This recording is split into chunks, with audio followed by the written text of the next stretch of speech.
Well, Professor Fernando Guerra from Loyola Marymount University is back with us this morning. We're talking about California's economy and the state of the state. Good morning, Professor. Thanks for joining us again. So what are Californians thinking about the direction of the state right now? Well, you know, there's the PPIC poll that's been doing this since 1998, where they ask questions about the economy and the state of the state.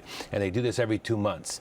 And this latest results show that 45% of Californians believe we're going in the right direction. 48% believe we're going in the wrong direction. That doesn't sound that great. However, 4 years ago, let's say in July of 2010, 79% of Californians believed we were going in the wrong direction. So this is a great improvement over the last couple of years. And so it's a positive. And what's important about this opinion is when people feel good, they buy stuff and the economy improves. When people feel good, those that are in charge in government, Governor Brown, etc., tend to get reelected. So it's in the right direction, the movement of how people feel. And you touched a little bit about this, but how about the economy? Do Californians overall expect to have good times financially or bad times in the upcoming year? Again, it's very close. About 44% believe that the economy will improve over the next 12 months. 46% believe that it won't. Again, very close, but all the movement is in the right direction. People are feeling better. It's not a great movement, but a steady improvement over the last couple of years. And there's been a lot of discussion up in Sacramento about the budget surplus and what should be done with it. What are you hearing that Californians think should be done with that money? So if we remember, 2 years ago, we had an initiative that allowed for greater taxing the wealthier. It created a surplus. And so now there's the debate, what do you do with this extra money? And of course, the governor wants to pay off debt and also create a reserve fund. There's others who want to spend a little bit more money on programs that we previously cut back. And so the governor is winning out. However, there's been some restoration of some education programs, and the governor put a lot more money into Medi-Cal, really to help with Obamacare and how the movement of a lot of people into Medi-Cal. And so those were, so there was kind of a stalemate with the governor winning out a little bit more and making some Republicans happy with paying off the debt and really restoring a good reserve fund. And what are Californians thinking about their elected officials? Yeah, you know, there's always the approval or disapproval.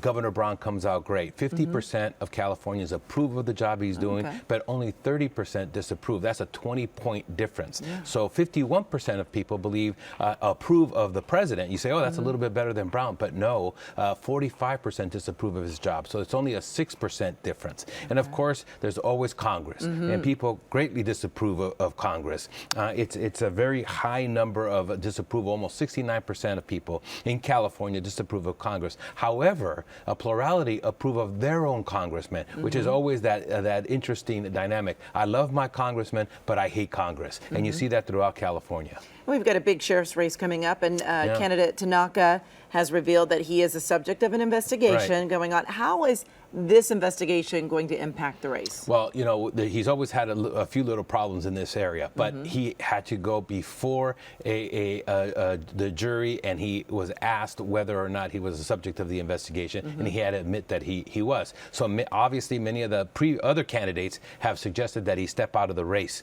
He's not doing that. He will be on the ballot on June 3rd, but the race is shaping up where it's Police Chief McDonald from Long Beach is really surging. He's getting a lot of the endorsements, got the LA Times endorsement. He's also getting a lot of money. And so we expect for him to come in first place in the June primary, but not have 50% and win outright. So really the interesting thing is who's going to come in second, and what will that race be between June and November? Okay, and what about the two races for county supervisor? How's that going? You know, what's really interesting is that there are 8 elected officials in Los Angeles County, 5 supervisors, the DA, the sheriff, and the assessor. Okay, 4 of them come up for election every 2 years. So this year we have the sheriff and the assessor and 2 supervisors, 4 of them. This is the first time in over 75 years that the 4 positions are vacant, meaning that the incumbents are not running. It's really a major change for Los Angeles County. We've talked about the sheriff race.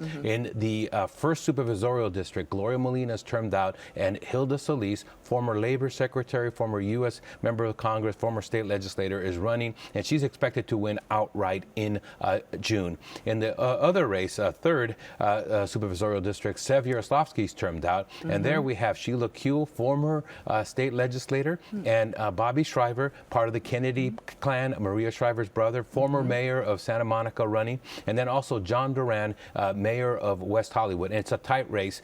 We don't think anybody's going to win outright in June, and there'll be a primary. All right, lots of more ads to see on the air. Yeah, all absolutely. right. Thank you so much, Fernando.